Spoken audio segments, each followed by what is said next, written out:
Assalamualaikum warahmatullahi wabarakatuh. Waalaikumsalam warahmatullahi wabarakatuh.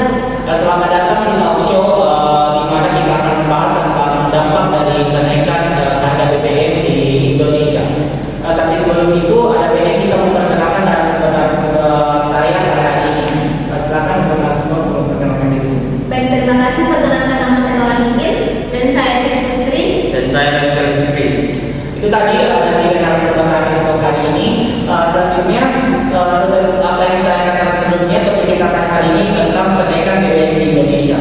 Kita yang sekarang menjadi pembahasan yang sangat panas di masyarakat, di mana BBM sangat meningkat sehingga berdampak buruk pada masyarakat dan terjadi demo di beberapa tempat di negara kita. Baiklah, untuk mengefisienkan waktu, kita akan memasuki sesi tanya jawab tentang kenaikan BBM di Indonesia. Untuk pertanyaan pertama, apa penyebab kenaikan harga BBM di Indonesia? Jadi ada tiga potensi penyebab kenaikan harga BBM di Indonesia. Yang pertama, harga rata-rata minyak mentah Indonesia cenderung tinggi. Dalam hal ini, kenaikan harga disebabkan oleh harga rata-rata minyak mentah Indonesia yang masih terbilang tinggi. Diakui bahwa harga minyak mentah seringkali bersifat fluktuatif. Itulah mengapa harga BBM dikatakan masih cenderung meningkat. Dan yang kedua, tensi global dan negara produsen. Hampir lebih dari 50% pasokan minyak dunia berada di Timur Tengah dan berpusat di 5 negara, yaitu Arab Saudi, Uni Emirat Arab, Iran, Kuwait, dan Qatar. Sebagaimana diketahui, negara-negara tersebut cenderung memiliki tensi geopolitik yang tinggi, sehingga membuat pasar khawatir bahwa suplai minyak akan berkurang. Alhasil, harga minyak secara global cenderung meningkat. Dan yang terakhir, bengkaknya anggaran subsidi. Selain dipengaruhi oleh faktor eksternal, kenaikan harga BBM turut dipengaruhi oleh faktor internal, sebagaimana disebutkan bahwa pemerintah harus membayarkan hingga 500 untuk memberikan subsidi BBM dan kompensasi energi bagi masyarakat. Itulah mengapa jumlah anggaran tersebut dapat diminimalisasi dan dioptimalkan untuk pembangunan di bidang lain seperti pendidikan, kesehatan, dan infrastruktur. Saya kira jelas apa penyebab dari kenaikan bahan bakar minyak di negara kita, yaitu salah satunya meningkatnya harga minyak tanah dan faktor-faktor internal dalam negara kita. Untuk pertanyaan selanjutnya yaitu apa dampak bagi kalian dari kenaikan BBM di negara kita ini? Ya, baik, saya akan menjawab pertanyaan dari saudara Alif. Mungkin kenaikan BBM ini sangat merugikan bagi diri saya, sangat membuat boros.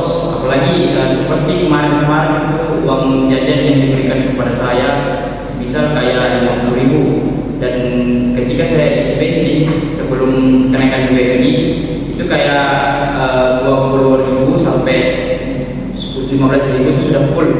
Dan ketika kenaikan BBM itu ketika saya mengisi bensin sampai 35.000 atau 40.000 baru full bensin untuk saya, dan itu sangat-sangat membuat saya boros gitu. Terima kasih.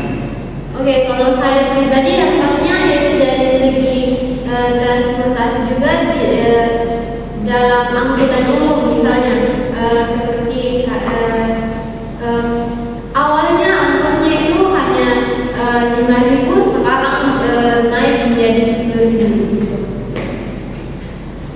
Dan untuk saya pribadi, dampak negatif dari kenaikan BBM ini dalam hal harga pangan. Misalnya sebelumnya telur di kota saya per 30 butir dihargai 40.000, tetapi sekarang melonjak menjadi 60.000. Dengan hal tersebut saya merasa angka inflasi meningkat dan terbebani bagi saya. Dan saya harap perlu dilakukan bagaimana membuat angka inflasi ini kembali terkendali. Saya rasa dampak dari kenaikan BBM ini sangat terasa di kalangan masyarakat kita, tapi kita tahu bahwa pemerintah memiliki tujuan tertentu sehingga dia menaikkan harga bahan bakar minyak di negara kita.